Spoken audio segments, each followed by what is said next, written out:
एक लड़की ने जानबूझकर अपना हाथ लिफ्ट के इमरजेंसी स्टॉप बटन पर रख दिया।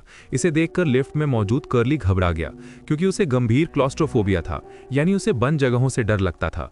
इससे पहले कि कर्ली उसे रोक पाता, लड़की ने बटन दबा दिया, जिससे लिफ्ट अचानक 49वीं मंजिल पर अटक गई। ये देखकर गुस्से से कर्ली उसके ऊपर चिल्लाने लगता है और सबको लड़की की हरकत के बारे में बताने लगता है।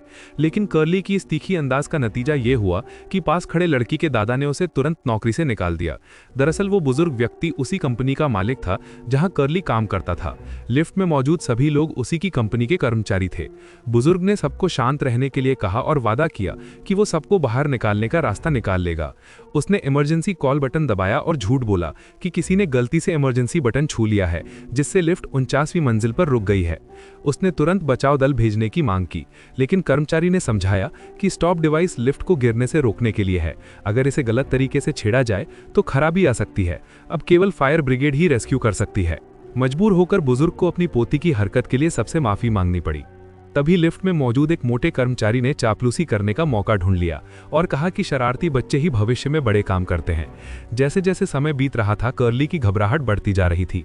ये जानकर कि उसे क्लॉस्ट्रोफोबिया है, पीछे खड़ी एक महिला ने उसे शराब की बोतल दी, जिससे वो थोड़ा शांत हुआ। वक्त काटने के लिए सब बातें करने लगे। बुजुर्ग ने बताया कि वो साल के अंत में रिटायर हो रहा है और उसे भारी पेंशन मिलेगी। ये सुनकर सब ईर्ष्या करने लगे। तभी एक महिला अचानक उत्तेजित हो गई। उसने बताया कि उसका पति कंपनी का निवेशक था, जिसने दिवालिया होने के बाद आत्महत्या कर ली थी। उसने आरोप लगाया कि असली गुनहगार ये मालिक है, क्योंकि कंपनी भारी मुनाफा कमा रही थी, लेकिन मालिक ने फेक अकाउंट्स बनाए, जिससे उसके पति का सब कुछ बर्बाद हो गया। मालिक ने सफाई दी कि निवेश में जोखिम होता है, लेकिन तभी महिला का ब्लड प्रेशर बढ़ गया और वो जमीन पर गिर पड़ी। महिला ने मरते हुए बताया कि उसे दिल की गंभीर बीमारी है। जब तक एम्बुलेंस आती, उसने एक ऐसी बात कही जिसने सबके होश उड़ा दिए। मेरे पास एक बम है। वो अपने पति का बदला लेने के लिए बम लेकर आई थी। योजना के अनुसार उसे कंपनी में धमाका करना था, लेकिन वो किस्मत से उनके साथ लिफ्ट में फंस गई। अपनी योजना को सफल होते देख उसने दम तोड़ दिया। ये सुनकर सब घबरा गए। कुछ को लगा कि वो झूठ बोल रही है, लेकिन जब एक सुनहरे बालों वाली महिला ने उसकी जैकेट हटाई तो वहां टाइमर वाला बम था, जो स्टील के तारों से बंधा था। सब अपनी जान बचाने के लिए भागने का रास्ता ढूंढने लगे। छत का रास्ता बंद था, इसलिए उन्होंने मिलकर लिफ्ट के दरवाजे को थोड़ा सा खोला।